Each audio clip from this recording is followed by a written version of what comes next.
Hello again. This is Earl Silverman, Editor-in-Chief of the Journal of Rheumatology, welcoming you back as I highlight a paper of interest from the September 2023 edition of the Journal of Rheumatology. Today I will be speaking with Drs. Jenna McGoldrick and Jennifer Barton on the important issue of physician burnout, as they are the authors of an article entitled "An Evaluation of Burnout Among U.S. Rheumatology Fellows, a National Survey." I want to thank you both for taking the time to speak to me and the listeners on behalf of all the authors of your paper and about this important issue. So let's begin. Could you please tell me why you decided to undertake this study? Yes, thank you, Dr. Silverman, for having us. So burnout is a major issue in medical training and in medicine in general, and there had not been a study of rheumatology fellows that had been undertaken to date that we were aware of. So we really felt it was important to assess the degree of burnout among rheumatology fellows and to hopefully identify ways to combat it. And then I, on a personal note, I took a personal interest in this topic during my residency in internal medicine after witnessing burnout in my co-residents and self. So when I started fellowship, I knew that this was a topic I wished to hopefully pursue and study in rheumatology fellows if possible. Yeah, great. Do you have anything to add? No, I'll just say that Dr. McGoldrick took this on during her fellowship, which I thought was a wonderful thing, and so I'm very pleased to see this getting being published in the journal, and happy to talk about it. Great. So could you please let us know when the study was undertaken, how it was done, and who you studied? Yes, so the study was undertaken from January to February of 2019, and it was an electronic survey of all pediatric and adult fellows, rheumatology fellows in the United States. Okay. And what was measured? Just let me know what you measured and how you measured. Yes, so burnout was assessed using the Maslach burnout inventory. So this instrument includes 22 items that measure the three components of burnout, which are emotional exhaustion, depersonalization, and personal accomplishment. And then we also measured burnout using single item measures for emotional exhaustion and depersonalization adapted from the full MBI burnout inventory that has been previously done and used and described in prior studies.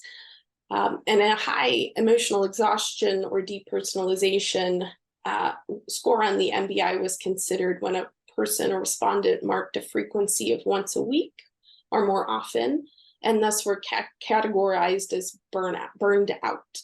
There were 7 response categories in total, ranging from never to every day. And then we also measured depression, fatigue, quality of life, and training gear. That we also collected. And then we also collected open-ended questions about perceived factors to promote resiliency and factors leading to increased burnout. Thank you. Anything to add? Okay. And what was the response rate? And can you break it down by residency year, adult versus pediatric fellow, etc.? Sure. So our response rate was 18%. Training year, PGY4, we had 39 respondents, which is 37.1% of our total response rate. PGY5 was 39%, and then PGY6 or beyond was 23.8%. And we did not separate pediatric from adult in our study. So that was all, when you gave those numbers, I just want to be clear in my mind, the fourth, fifth, and sixth year, both pediatric and adult group. Correct, yes. And so now with the punchline, what did you find? Yes, so we found that over 1/3, 38.5% of PGY4 and 16.7% of PGY5/6 rheumatology fellows were found to have at least one symptom of burnout when assessing burnout using the single item measures for emotional exhaustion and depersonalization, as I previously mentioned, that were adapted from the full MBI. And then we also found that a thematic analysis of open-ended responses identified factors that help to reduce burnout, including exercise, family, friends, sleep, support at work, and hobbies. And then factors that were perceived to contribute to burnout were pager, documentation, long hours, and demands of patient care. You have anything to add, Dr. Barton? No, I think, the other interesting factor was that, the first year fellows or the PGY4s, they were, and being younger was associated with, a higher odds of having burnout as well. Yeah, I thought that was very interesting. Yeah, so it's the earlier trainees were more at risk.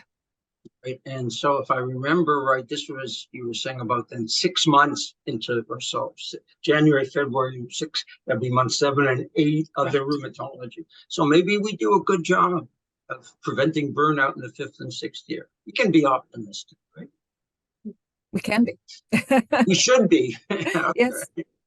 So what are your conclusions and then the implications for residency training?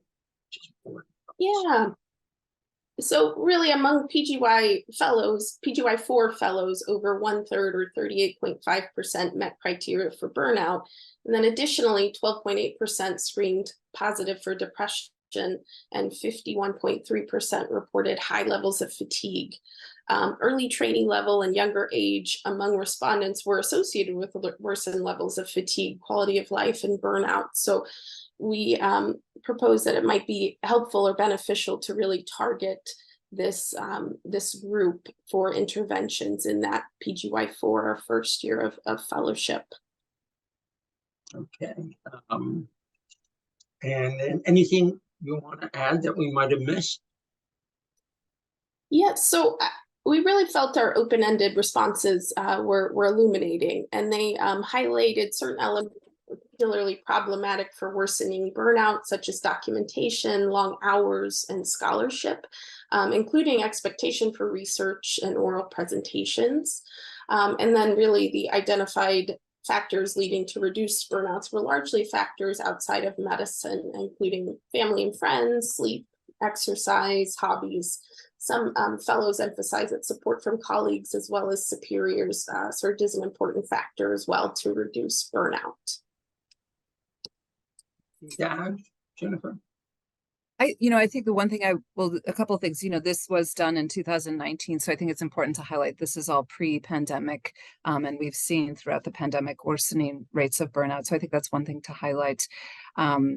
And I would just emphasize that I think from a systems level that the things that we, were found that we could really try to work, as an organization, as a rheumatology professionals, but also, the educational, system supporting our trainees. We really, I think, need to take these results seriously and do things in a systematic way across all training programs to maybe do a better job measuring. And Dr. McGoldrick, we have this in the discussion of, putting this into the, the training exam or, really standardizing the capture of burnout across all rheumatology fellows, and then addressing really in a systematic way, what can we do, as a system, as opposed to putting things onto the individual, do more resiliency training or more, or, we certainly need to come at this from all angles, but I think that's the main take home for me that I would push forward. Thank you. You brought up my question of, I wonder how COVID would have affected the results. It only could have been worse, with depression, isolation. The other question that I asked, but as you're going over the results, I don't know in the training program in the US Are they fairly standardized for how much clinical you do in your 5th and 6th year? Were the people with less burnout, were they more likely to be doing more research time? I think that's a great question, and I don't believe it is standardized, at least, going through the interviews and evaluating programs fairly recently.